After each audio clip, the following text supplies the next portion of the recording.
আসসালামু আজকে আমরা শর্টের বাইরের একটা অধ্যায়, সেটা আমাদের সবসময় একটা অবহেলার একটা অধ্যায়, সেটা বজ্র নিষ্কাশন। তো এই অধ্যায়টার মধ্যে আমার একটা ছক আছে, সেটা আমাদের মূত্রে কিছু যৌগ এবং কিছু যেই মৌল আছে সেই মৌলগুলো বিভিন্ন অনুপাতে থাকে। তো সেইগুলার কিছু মান আছে, সেগুলো আমাদের মনে রাখতে অনেক কষ্ট হয়। তো সেইগুলো আমরা আজকে কিভাবে সহজ করে মনে রাখা যায় সেটা আমরা আজকে দেখবো। তো প্রথমে যেটা আমাদের মূত্রে সব থেকে বেশি থাকে সেটা পানি।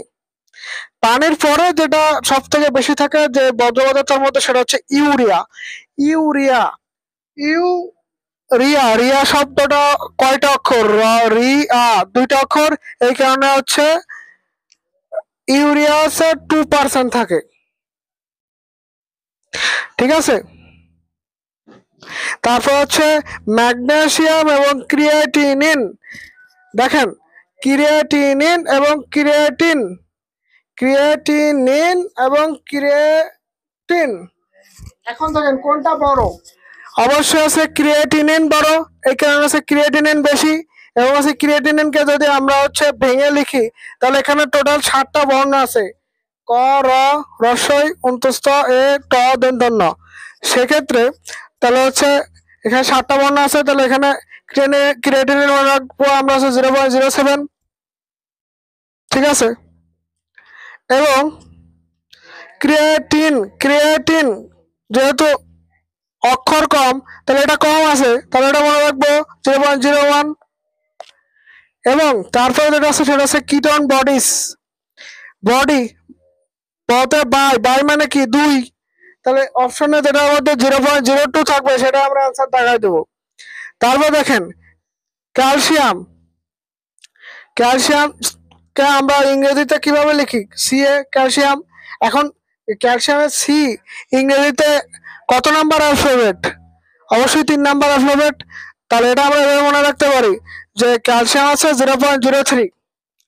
তারপর দেখা আছে সেটা অ্যামোনিয়াম। আমরা যখন অ্যামোনিয়াম আয়ন লিখি তখন কি অ্যামোনিয়াম আয়নের উপরে কি চার্জ কত? +4 না? তাহলে এটা আমরা কিভাবে মনে রাখতে পারি যে অ্যামোনিয়ামের যে যতটুকু থাকে সেটা 0.04। আর মনে রাখবা যে কোনো অ্যাসিড 0.05 থাকে। আর 0.05 ওটা আমরা এভাবে মনে রাখতে পারি, পিএইচ যখন পিএইচ এর মান 5 হয় তখন সেটা কি অ্যাসিডিক হয় না ক্ষার হয়? অবশ্যই সেটা অ্যাসিডিক হয়। তাহলে যে কোনো অ্যাসিড থাকলে তোমরা সরাসরি অ্যান্সার দেখাই দিবা যে 0.05। আর ক্রিয়েটিনিন এবং ক্রিয়েটিন সম্পর্কে তো আমরা বললাম। তারপরে যেটা আছে সেটা পটাশিয়াম। পটাশিয়াম 15। তাহলে পটাশিয়াম কত থাকে? 0.15। তারপর যেটা আছে সেটা সালফেট এবং ফসফেট।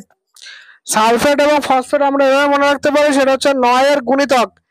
যখন তুমি সালফেট লেখো তখন সালফেটের মাথায় তুমি যৌগমূলক হিসেবে চার সংখ্যা কত দাও? -2। এই কারণে 9 এর গুণিতক 9 গুণ 2 কত? 18। তাহলে মনে রাখবা সালফেট 0.18 এবং ফসফেটের মাথায় আমি চার্জ কত লিখি আমরা?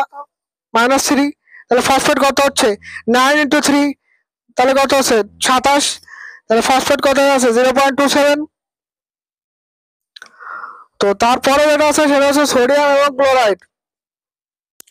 আমরা অনেকে খাবার লবণ খাই বা টেবিল সল্ট খাই, সেটা সোডিয়াম ক্লোরাইড। এর যে আণবিক ভর সেটা কিন্তু 35, যা 30-এর কাছাকাছি। এই কারণে মনে রাখবা সোডিয়াম 0.35 এবং ক্লোরাইডের আণবিক ভর কত? ক্লোরাইড না, এটা ক্লোরিন। ক্লোরাইড তো আমরা ক্লোরিন আসলে কি দ্বিপরমাণুমূলক না? তা ক্লোরিনের আণবিক ভর কত? 71 না?